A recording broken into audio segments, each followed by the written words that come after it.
भक्तों, क्या कभी आपने सोचा है कि महादेव के वाहन नंदी को कैसे भोलेनाथ के वाहन होने का सौभाग्य मिला? आखिर क्या कहानी रही महादेव और नंदी के मिलन की?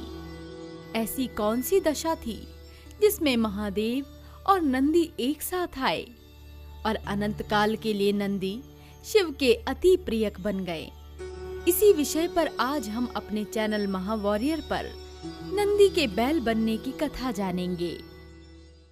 एक समय पर शिलाद नाम के एक ऋषि हुआ करते थे। वो दिन रात बस अपनी तपस्या में लीन रहा करते थे। उनके इस ब्रह्मचर्य से चिंतित हो उनके पूर्वजों ने वंशनाश हो जाने की चिंता उनके सामने रखी, जिसे सुनकर ऋषि शिलाद को परेशानियों ने घेर लिया। तपस्या में लीन दिन और रात ध्यान में लगे रहने के कारण मुझे ये कभी ज्ञात ही नहीं हुआ कि इस तरह मेरे वंश का नाश हो सकता है। अब इस अवस्था से मुझे इंद्रदेव ही निकाल सकते हैं। यही सोचकर ऋषि शिलाद इंद्रदेव की तपस्या में लग गए। ओम इंद्राय नमः, ओम इंद्राय नमः, ओम इंद्राय नमः। कई वर्षों की तपस्या के बाद इंद्रदेव ने ऋषि शिलाद को अपने दर्शन दिए और उनसे मनचाही इच्छा पूछी, जिस पर शिलाद ने कहा, हे इंद्र, मुझे ऐसा पुत्र दीजिए जिसे मृत्यु छू भी ना सके, जो बलशाली और सबसे बड़ा ज्ञानी हो। ऋषि शिलाद की बात सुनकर देवराज इंद्र ने उनसे क्षमा मांगते हुए कहा कि ऋषि शिलाद, मैं आपकी इच्छा पूरी करने में असमर्थ हूँ। जिसकी आप मांग कर रहे हैं उसके लिए मेरे पास इतनी क्षमता नहीं है कि मैं आपको वो दे सकूं। मगर हाँ, एक है जो आपकी इच्छा जरूर पूरी कर सकते हैं। वो कौन है देवराज इंद्र? देवों के देव महादेव सिर्फ वही हैं जो आपकी मनोकामना पूरी कर सकते हैं। आप उनकी तपस्या कीजिए। ऐसा कहकर इंद्रदेव वहां से चले गए और ऋषि शिलाद महादेव को प्रसन्न करने के लिए उनकी तपस्या में लग गए।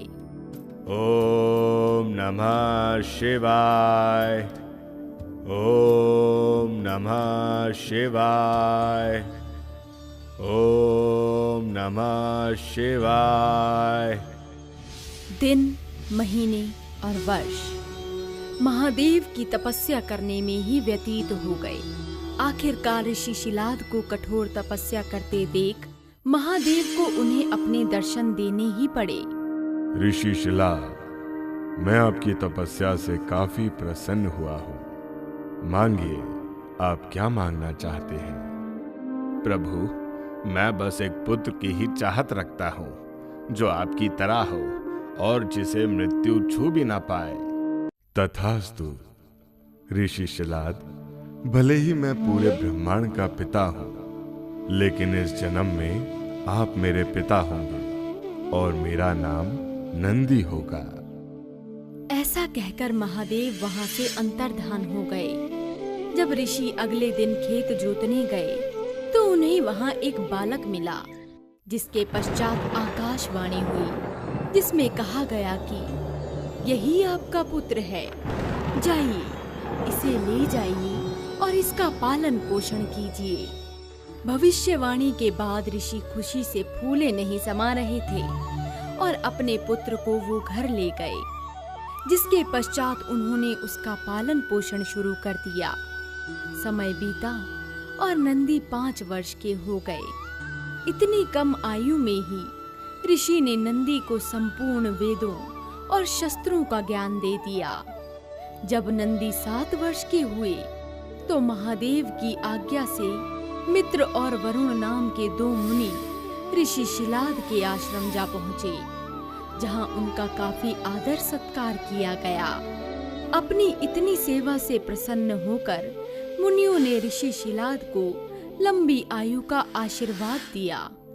लेकिन जब नंदी ने मुनियों के पैर छुए तो उनका मन दुख से भर गया। मुनियों को उदास देखकर ऋषि शिलाद ने इसकी वजह पूछी, जिस पर मुनियों ने बताया कि नंदी के पास अब 1 वर्ष से अधिक समय नहीं है। अपने पुत्र के लिए ऐसी वाणी सुनकर ऋषि शिलाद दुखी होकर रोने लगे। कई दिन तक जब अपने पिता को नंदी ने इस अवस्था में देखा तो उससे रहा नहीं गया और उसने अपने पिता से इसकी वजह पूछी। पिताश्री, ऐसा क्या हुआ है जिससे आप इतने दुखी रहने लगे हैं? अपने पुत्र के पूछने पर ऋषि ने उन्हें सारी बात बताई, जिसे सुनकर नंदी ने कहा, पिताश्री, अगर ऐसा है तो मैं महादेव की तपस्या करूंगा और उनसे लंबी आयु की कामना करूंगा। ऐसा कहकर नंदी वहां से चले गए और महादेव की आराधना करने लगे। ओम नमः शिवाय, ओम नमः शिवाय, ओम नमः शिवाय। भक्त की पुकार महादेव को रणभूमि तक में सुनाई देने लगी। ये किस भक्त की गुहार है? मेरे लिए वो भी इतना प्रेम? ऐसी कठोर तपस्या के आभास भर से महादेव से रहा नहीं गया और भक्त की दुविधा का समाधान निकालने वो पहुंच गए।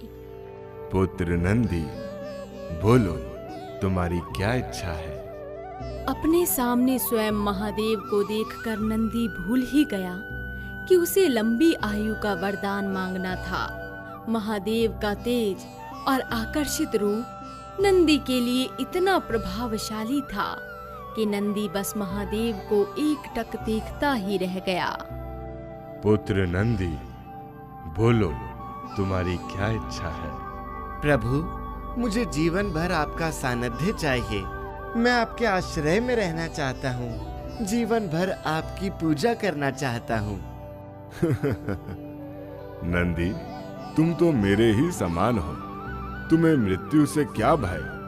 तुम अमर, अजर, दुख रहित और अव्यय होकर सदा मेरे गणनायक बने रहोगे। इसके पश्चात नंदी से खुश होकर शिवजी ने नंदी को गले लगा लिया। इसके स्वरूप शिवजी ने नंदी को बैल का चेहरा दिया और उन्हें अपने वाहन, अपना मित्र और अपने गणों में सबसे सर्वोत्तम रूप में स्वीकार कर लिया।